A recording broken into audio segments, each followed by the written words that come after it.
हो जाइए फटाफट से सवार हमारी फटाफट एक्सप्रेस पर, कीजिए एंटरटेनमेंट की दुनिया की सैर फटाफट से। फटाफट खबरों की रेलगाड़ी का अगला स्टेशन है सीरियल क्योंकि सास भी कभी बहू थी का सेट। अब आप तो जानते हैं कि मिहिर और तुलसी एक दूसरे से कितना प्यार करते हैं और इस समय वह अपनी एनिवर्सरी मना रही हैं। एनिवर्सरी के मौके पर मिहिर चाहता है कि परी एक लड़के से मिले, मगर परी को ये बिल्कुल भी मंजूर नहीं है। ऐसे में तुलसी के सामने एक बड़ा सच आता है कि परी किसी और से प्यार करती है। अब ये सुनकर तुलसी काफी ज्यादा कश्मकश में है। वो मिहिर से इसके बारे में बात भी करेगी, मगर लगता है कि मिहिर को ये बात सुनकर अच्छा नहीं लगा। How could you do that to me? मुझे बिना बताए, मुझसे बिना पूछे आप मुझे किसी लड़के से मिलवाने वाले, तो वो भी मेरी शादी के लिए। मेरा कोई हक है मेरी लाइफ पर या नहीं है? मैं कोई छोटी बच्ची नहीं हूँ। अरे मैं This is not fair। मैंने कुछ नहीं किया, वो तो बस तेरे पापा ने क्या? मैं उनकी बेटी हूँ या कोई बिजनेस भी जिसे वो फाइनल करना चाहते हैं? और अगर उन्होंने कुछ कहा भी तो आपने क्यों नहीं रोका? आपने मना क्यों नहीं किया? आपने क्यों नहीं कहा कि परी की जिंदगी का सवाल एक बार पूछ लेते हैं? अरे पता होता मैं बताती ना तुझे, मैं तेरी फ्रेंड यही बोलने वाली थी ना, लेकिन नहीं मॉम, आप मेरे फ्रेंड नहीं हो। हमारी परी किसी से प्यार करती है नहीं। तुमको कैसे नहीं पता? तुम माँ हो उसकी। तुम सारा दिन घर में करती क्या हो? तुम्हें अपनी बेटी का नहीं पता कि उसकी लाइफ में क्या चल रहा है? मैं अभी परी से बात करता हूँ। मेरी बात सुनो मिहिर, प्लीज रुको। फटाफट खबरों की रेलगाड़ी का अगला स्टेशन है सीरियल वसुधा का सेट। अब आप तो जानते हैं कि कहानी में देवी हुकुम यानी कि चंद्रिका अब बदल गई है, मगर उनका अंदाज बिल्कुल भी नहीं बदला है। अब करिश्मा ने अपनी चाल तो खेली, मगर इस चाल में वो खुद ही फंस गई। ऐसे में कहानी में ट्विस्ट लाने का काम अब भंवर सिंह करने वाला है, क्योंकि वो जानता है कि देवी हुकुम का छोटा बेटा यानी कि अविनाश उससे ब्लैकमेल हो रहा है। अब ऐसे में भंवर सिंह चाहता है कि अविनाश उन पेपर्स पर साइन करवा कर लाए जिसे देवी हुकुम यानी कि चंद्रिका कभी साइन नहीं करेंगी। दरअसल ये पेपर्स हैं करप्ट डील का, और इसीलिए वो चाहता है कि ब्लैकमेल कर वो इन पेपर्स को साइन करवा ले। इसके लिए देखिए वो कैसे अविनाश को धमका रहा है। इन कागजों पे चंद्रिका सिंह चौहान के दस्तखत ले आओ। इन कागजों पे कभी साइन नहीं करेंगी। नहीं करेंगी तो अपने छोटे बेटे को जेल जाते देखेंगी। तब तक आपकी बसों जिंदा है। आपका और देवी हुकुम का बाल भी बांका ना होगा। तुम्हारा वादा है आपसे। फटाफट खबरों की रेलगाड़ी का अगला स्टेशन है सीरियल कुमकुम भाग्य का सेट। अब एक तरफ सौम्या चाहती है कि प्रार्थना का काम हमेशा के लिए तमाम कर दिया जाए। ऐसे में प्रार्थना इस बात से अनजान तो है, मगर वो शिवांश के पास गई है सारा सच बताने के लिए। अब कहानी में ट्विस्ट तो तब आएगा जब सौम्या को ये पता चलेगा कि जिस गाड़ी का उसने ब्रेक फेल करवाया था ना, उसमें कोई और नहीं बल्कि शिवांश बैठ जाएगा। ऐसे में शिवांश की जान खतरे में आ जाएगी, मगर फिक्र मत करिए, उसे बचाने का काम कोई और नहीं बल्कि प्रार्थना ही करेगी। तुम्हारा चेहरा देखकर ऐसा क्यों लग रहा है कि तुम कुछ बहुत बड़ा कर रही हो? कुछ बहुत बुरा। प्रार्थना तुम ऑफिस क्यों आई हो? मुझे आपसे जरूरी बात करनी। मुझे लग रहा है कि बहुत बड़ा तूफान सा आने वाला है। मैंने ब्रेक फेल हुआ। हाँ हो गया मैडम, हो गया। अब तो प्रार्थना को आकर सीधा इस कार में बैठना है, फिर उसका काम तमाम। फटाफट खबरों की रेलगाड़ी का अगला स्टेशन है शो छोरियां चली गांव का सेट। अब आप तो जानते ही हैं कि इस शो का प्रीमियर होने वाला है। ऐसे में चलिए आपको दिखाते हैं कुछ मजेदार BTS, जहां आपकी पसंदीदा बहू यानी कि लक्ष्मी देखिए कैसे कर रही हैं रोटी बेलने का काम।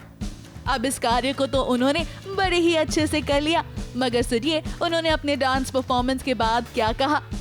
मेरा ये आज का लुक जो है ये मेरी परफॉर्मेंस का लुक है, मेरी जो डांस परफॉर्मेंस हुई है अभी उसका, और आप लोग देखेंगे आपको बहुत अच्छा लगेगा। बहुत ही डिफरेंट है और मुझे बहुत अच्छा लगा है ये आउटफिट, बहुत कंफर्टेबल है और I think it look very good on screen. इतना ही नहीं, अनीता हसनंदानी भी इस शो को लेकर काफी ज्यादा एक्साइटेड है, क्योंकि उन्हें लगता है कि ये शो काफी अलग है, काफी हटके है, इसीलिए उन्होंने अपने बेटे से दूर रहने का फैसला किया है।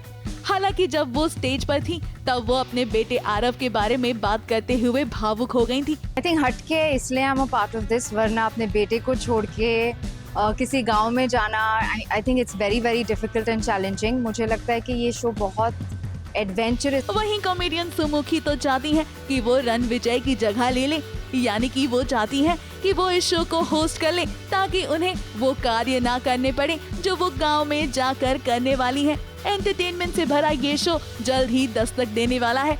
ऐसे में सुनिए सुमुखी ने क्या कहा है।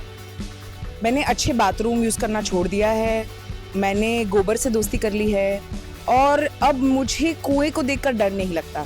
ये है मेरी प्रिपरेशन। फटाफट खबरों की रेलगाड़ी का अगला स्टेशन है सीरियल अनुपमा का सेट।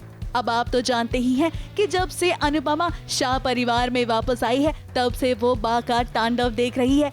अब बात दरअसल ऐसी है कि अंश और प्रार्थना एक दूसरे से शादी करना चाहते हैं मगर बा इसके खिलाफ है।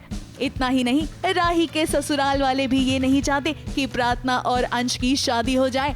ऐसे में राही अपने ससुराल वालों को समझाएगी कि प्रार्थना और अंश को एक साथ रहने देना चाहिए, तो वहीं दूसरी तरफ अनुपमा भी यही कोशिश करेगी। तब जब बा को वो मनाने लगेगी। अब अच्छी बात तो ये है कि चलिए काफी समय बाद राही और अनुपमा किसी एक बात पर सहमत हुए हैं। शायद इसी के वजह से दोनों एक दूसरे के करीब भी आ जाएं। क्या पता इसी वजह से अनुपमा और राही एक बार फिर एक हो जाएं।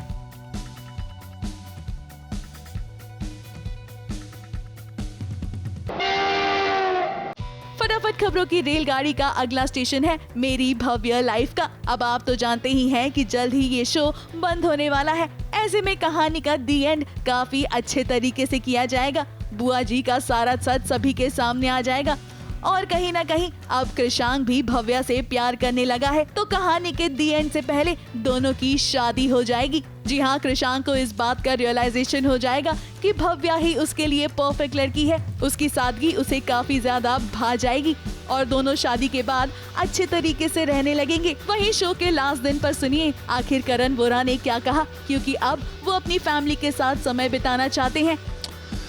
फैंस के लिए बोलना चाहूँगा, थैंक यू बोलना चाहूँगा। Mean thank you so much इतना प्यार देने के लिए। मीन सीरियसली लोगों को बहुत बहुत पसंद आया हमारा शो, ये ट्रैक, ये केमिस्ट्री जो थी कृषांक और भव्या के बीच में, तो बहुत अच्छा लगा और थैंक यू बोलना चाहूँगा। मीन आपको और जल्दी मिलेंगे किसी नए कैरेक्टर के साथ में। मेरे लिए बेस्ट थेरेपी है आई गो बैक। मीन मैं काम के सिलसिले में ही बॉम्बे आता हूँ, otherwise I stay in Delhi. So I go back to my family, enjoy time with my kids. बड़े हो रहे हैं वो, तो मज़ा आएगा जब कुछ काम या बहुत ज़रूरी है ज़िंदगी में, काम तो होता रहेगा लाइफ में। फटाफट खबरों की रेलगाड़ी का अगला स्टेशन है सीरियल उफ ये लव है मुश्किल का सेट। अब आप तो जानते ही हैं कि कैरी के ऊपर काफी ज्यादा प्रेशर है कि वो शादी कर ले, तभी उसे अपने बच्चों यानी कि अपने भाई बहनों का कस्टडी मिलेगा। ऐसे में वो मजनू नाम के शख्स से शादी करने के लिए तैयार तो हो गई है, मगर उसे ये नहीं पता कि असल मजनू आखिर है कौन।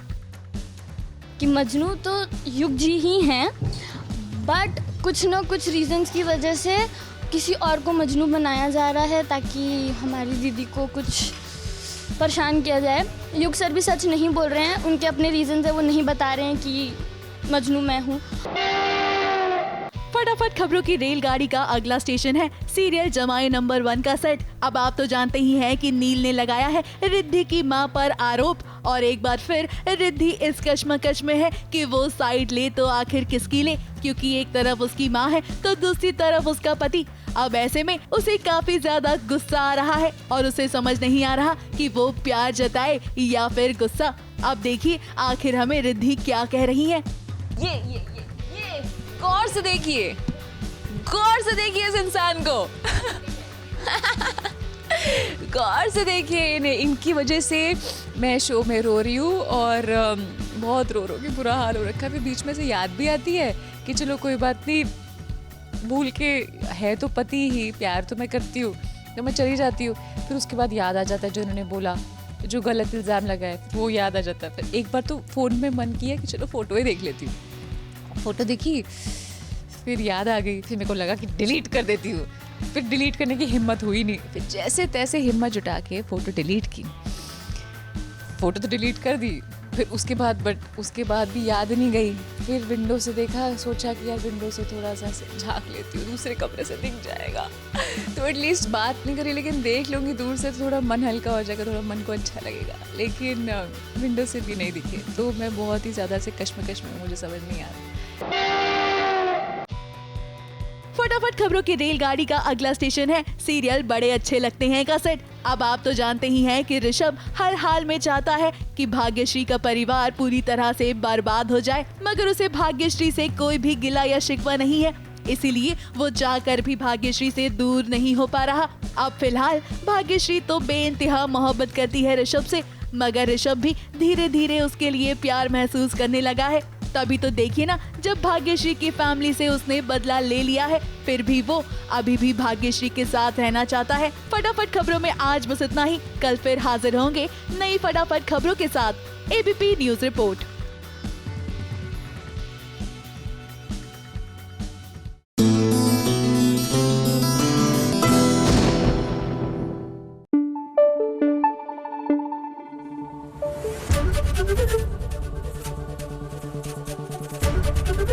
एबीपी न्यूज आपको रखे आगे।